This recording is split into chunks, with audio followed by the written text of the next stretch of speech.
Halo, ketemu lagi di Rizky ST Ngajar. Oke, pada video kali ini saya akan membahas TWK, Tes Wawasan Kebangsaan dalam SKD CPNS. Ini alhamdulillah sudah hampir 3 pekan ya. Tes CPNS berlangsung gitu. Buat kalian yang sudah lulus passing grade, selamat. Buat kalian yang belum lulus passing grade, jangan berkecil hati. Mudah-mudahan di tahun 2025 nanti seleksi CPNS dibuka kembali ya. Mudah-mudahan gitu ya. Oke. Ini ada pamflet tryout part 11 dan juga part 15 gitu. Buat kalian yang sudah membeli tryout, saya ucapkan terima kasih sebanyak-banyaknya ya. Yang buat kalian yang sudah membeli tryout Pripat Alpais menggunakan kode promo Rizky dari baik itu dari part 1 sampai ke part 15 ya. Gitu. Buat kalian yang belum, silakan bisa diorder. Harganya 13.000 saja gitu ya. Jangan lupa masukkan kode kuponnya, ini bisa kalian lihat ya. Rizky gitu ya kode kuponnya. Oke, semoga bermanfaat tryout ini.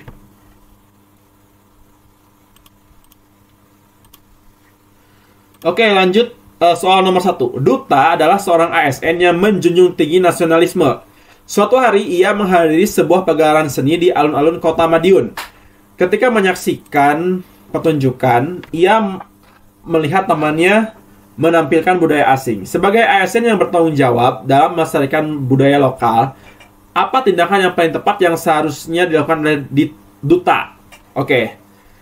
Jadi sebagai ASN yang menjunjung tinggi nasionalisme ini ya, gitu. Bagaimana sih tindakan yang paling tepat untuk mengatasi menampilkan budaya asing, gitu ya? Coba yang A ini. Menyaksikan pertunjukan sampai selesai, kemudian melaporkan kepada panitia yang karena menampilkan budaya asing dapat mengancam pelestarian budaya lokal. Budaya asing belum tentu mengancam pelestarian budaya lokal ya, gitu. Karena budaya kita juga harus sama-sama saling menghargai sesama budaya gitu kan, baik budaya asing maupun budaya kita sendiri gitu. Berarti yang A ini salah ya, saya rasa. Coba yang B nih. Menyaksikan pertunjukan sampai selesai dan ikut memeriahkannya karena menilai bahwa pertunjukan itu tidak akan merusak budaya lokal. Ini bisa juga sih ya, gitu yang B nih. Kalau yang C nih, menyaksikan pertunjukan sampai selesai kemudian pulang dengan perasaan tidak puas dan kesal terhadap pertunjukan yang ditampilkan. Ini salah ya yang C ini. Kalau yang D nih, menyaksikan pertunjukan sampai selesai kemudian memberitahu temannya bahwa lebih baik menampilkan budaya lokal sebagai wujud cinta tanah air. Benar.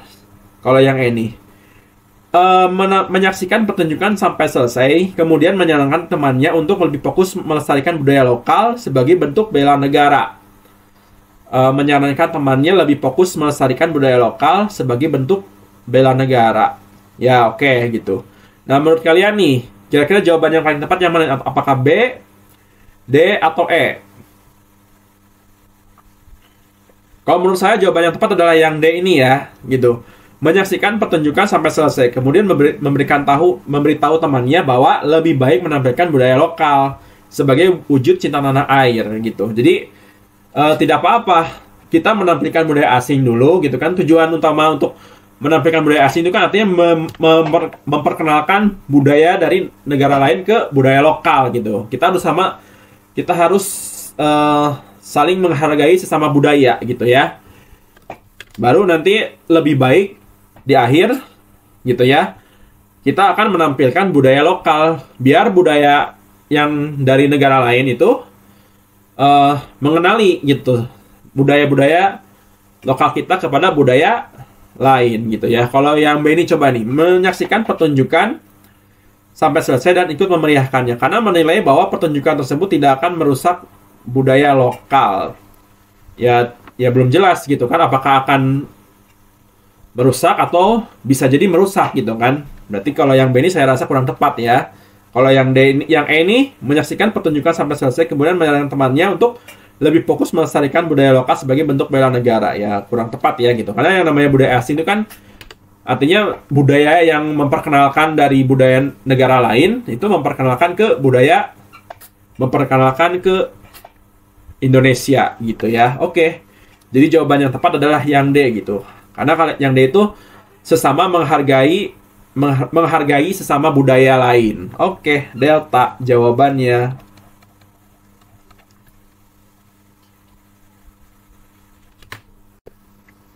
Oke, soal nomor 2. Jenderal Sudirman adalah sosok yang dikenal karena keteguhan hati dan integritasnya sebagai pemimpin militer.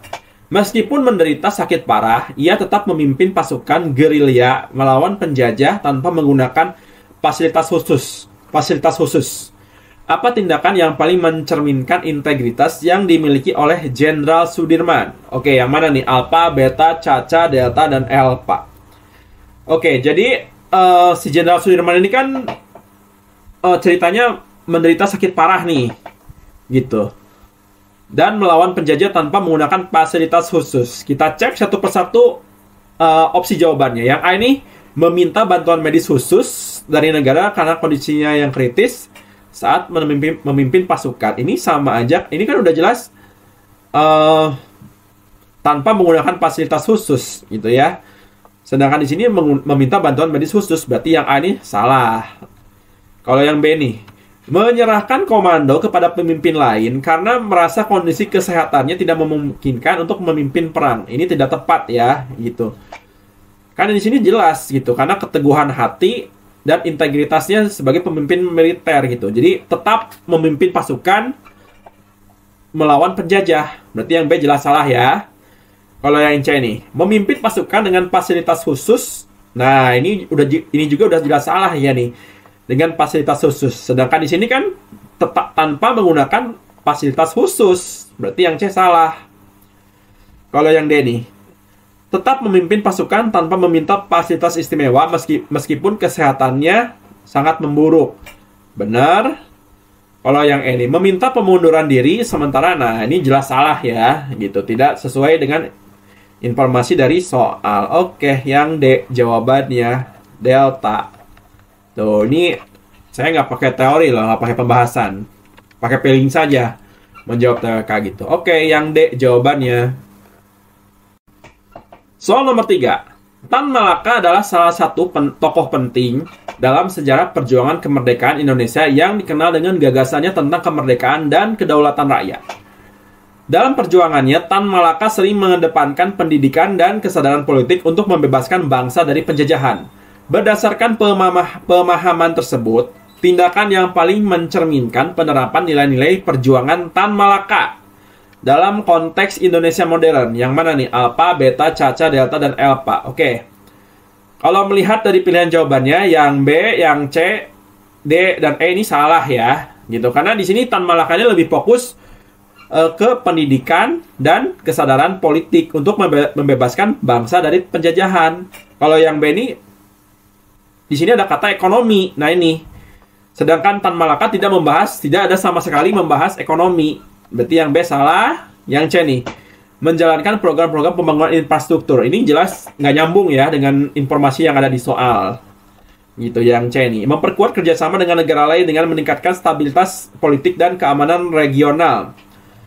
Memperkuat kerjasama dengan negara lain juga ini tidak masuk ya, karena di sini kan Tan Malaka lebih mengedepankan pentingnya pendidikan dan kesadaran politik membebaskan bangsa dari penjajahan. Sedangkan memperkuat kerjasama untuk meningkatkan stabilitas politik juga ini kurang tepat ya yang D ini gitu. Hampir mendekati informasi soal. Kalau yang ini, nah, di sini juga ada kata ekonomi gitu. Sedangkan Tan Malaka tidak membahas ekonomi. Oke, berarti jawaban yang tepat adalah yang A. Tuh, gitu aja ngerjain soal TWK tuh. Jadi harus dibaca baik-baik pilihan jawabannya ya, gitu. Kadang-kadang tapi kalau untuk modal sekarang mah biasanya sudah masuk akal gitu ya. Sudah terlihat benar jawabannya. Oke, yang A jawabannya. Soal nomor 4. Salah satu tujuan dari kebijakan subsidi energi yang diterapkan oleh pemerintah adalah,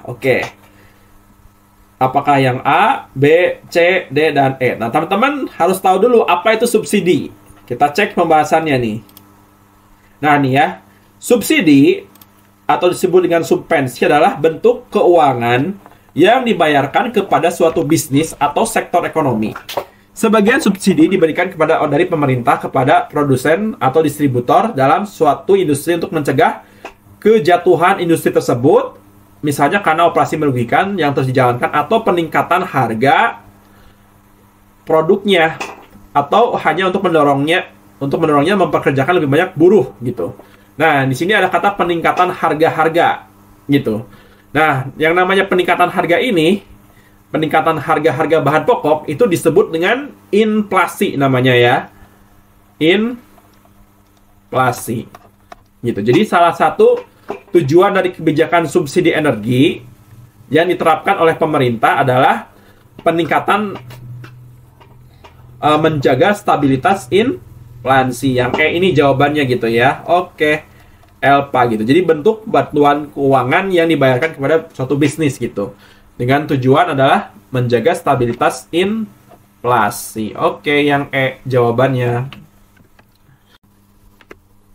Oke, soal nomor 5. Cinta tanah air dapat mendorong pengembangan ekonomi hijau atau green economy di Indonesia dengan cara yang mana nih? Alpha, beta, caca, delta, dan ELPA. Oke, coba kita analisa pilihan jawabannya satu persatu. Yang A ini, mengutamakan pertumbuhan ekonomi melalui penggunaan sumber daya alam yang melimpah secara maksimal tanpa mempertimbangkan dampak jangka panjang. Ini kurang tepat ya nih, ada kata tanpa mempertimbangkan dampak jangka panjang. Justru kalau pertumbuhan ekonomi itu harus mempertimbangkan dampak jangka panjang ya. Yang A itu. Kalau yang B nih, mendorong pembangunan berkelanjutan yang menjaga kelestarian alam dan mengurangi emisi karbon demi kesejahteraan generasi mendatang. Ini bisa. Kalau yang C ini, menggunakan teknologi canggih untuk meningkatkan eksploitasi sumber daya alam guna memaksimalkan keuntungan ekonomi dalam waktu singkat. Ini tidak hanya sekedar memaksimalkan mencari keuntungan saja gitu ya. Ini yang C ini gitu. Berarti ini salah. Yang C ini ya menurut saya ya. Tidak hanya sekedar mencari keuntungan. Kalau yang D ini, melakukan pembangunan infrastruktur ramah lingkungan yang menjaga keseimbangan ekosistem alam dan meminimalkan kerusakan lingkungan. Ini lumayan mirip sama yang B ini ya, tapi yang B ini lebih jelas. Gitu. Jadi menjaga kelestarian alam dan mengurangi emisi karbon demi kesejahteraan generasi mendatang. Kalau ini hanya sekedar menjaga keseimbangan ekosistem dan meminimalkan kerusakan lingkungan gitu. Nah, ini yang kurang tepat nih yang memang yang D ini lumayan masuk akal gitu, tapi kalau kerusakan lingkungan itu kalau bisa tidak hanya sekedar diminimalkan gitu ya. Gitu, tidak mencakup menyeluruh dengan mengurangi emisi karbon gitu. Oke. Berarti yang tepat di sini adalah yang B ya. Kalau yang E nih, meningkatkan kerjasama industri dengan perusahaan internasional yang berfokus pada pengembangan energi fosil dan konvensional. Ini enggak ya. Gitu. Oke, berarti yang B harusnya jawabannya. Beta jawabannya. Oke, sekian dulu video edisi kali ini. Terima kasih kepada kalian yang sudah memberikan support atau mendukung channel Rizky ST Ngajar ini. Dan buat kalian yang sudah menekan tombol subscribe-nya, saya doakan lulus CPNS. Amin ya robbal alamin. Oke, sampai jumpa lagi di video saya berikutnya. Bye-bye.